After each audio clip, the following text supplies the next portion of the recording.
my work's always had kind of a ecological concept to it. I've always kind of spoken about the environment, a man's footprint, nature's growth, the way we are and the way we're going to be in the future.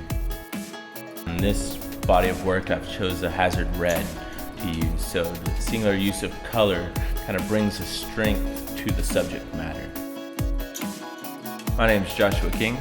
This is 2 hydrogen and 1 oxygen.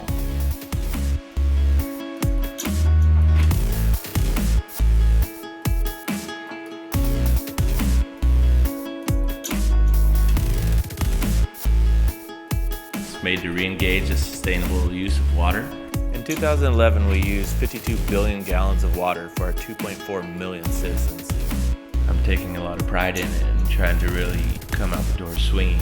This will be at TedxSMU, and so this is, tomorrow's thinkers. These are the people who are not trying to go just through life. These people want to change things and tell people their ideas, and hopefully the audience is the same way there, so a lot of people will be receptive to kind of the subject matter.